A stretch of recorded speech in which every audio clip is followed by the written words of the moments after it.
இப்போ எனக்கு பயம் இல்ல. கேரமல்ல தனுஷ் இப்படிதான் இருப்பாருன்னு நடிகை அமலா பால் போட்டுடைத்த ரகசியம் என்ன தெரியுமா? என்ன நடந்திருக்கும்? இந்த தொகுப்புல விரிவா பார்க்கலாம் வாங்க. நடிகர் தனுஷ் சேகர் கம்முல்லா இயக்கத்துல உருவாகியிருக்க குபேரா திரைப்படம் ஜூன் 20ஆம் தேதி 2025 அன்று வெளியாகுது. இதுல நாகார்ஜுனா, ராஷ்மிகா மந்தனா உள்ளிட்டோர் நடிச்சிருக்காங்க.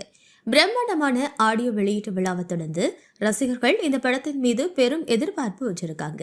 தனுஷ் தற்போது இட்லி கடை படத்தையும் இயக்கி நடிச்சு முடிச்சிருக்காரு. இதனை தவிர ஹிந்தி படத்திலையும் நடிக்கிறாரு. மாரி செல்வராஜ், தமிழரசன் பச்சைமுத்து, ராஜ்குமார் பெரியசாமி ஆகியோரோட படங்களையும் நடிக்க இருக்காரு. தனுஷோட 25வது படமான வேலையில்லா பட்டதாரி, அதாவது விஐபி திரைப்படம் வேல்ராஜ் இயக்கத்துல அனிருத் இசையில தனுஷ் தயாரிப்பிலேயே வெளியாகி மாபெரும் வெற்றி பெற்றது. அமலா பால், சரண்யா, சமுத்திரகனி, விவேக் உள்ளிட்டோர் இந்த படத்தில் நடிச்சிருந்தாங்க. தனுஷோட இயல்பான நடிப்பு ரசிகர்களை கவர்ந்தது. வேலையில்லாத இளைஞனாகவும் தாயை இழந்த மகனாகவும் அவர் மனதை தொட்டாரு. சமீபத்தில் அமலாபால் அளித்த பேட்டியில் விஐபி படப்பிடிப்புல தனுஷுடனான அனுபவத்தை பகிர்ந்திருக்காங்க.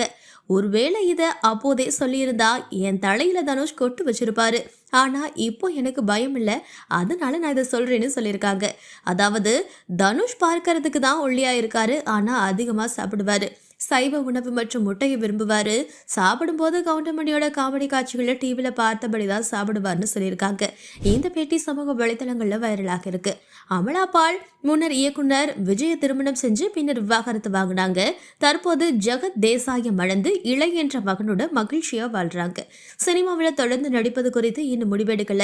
தனுஷ் குபேரா படமும் அமலா பாட பேட்டியும் ரசிகர்களிடையே தற்போது பரபரப்பை ஏற்படுத்தியிருக்குன்னே சொல்லலாம். நமது தமிழ் நியூஸ் சேனலில் உங்களது பொருட்களை வெறும் 500 ரூபாயில் விளம்பரம் செய்ய வேண்டுமா? தொடர்புக்கு 7806942275 தொடர்பு கொள்ளுங்கள்.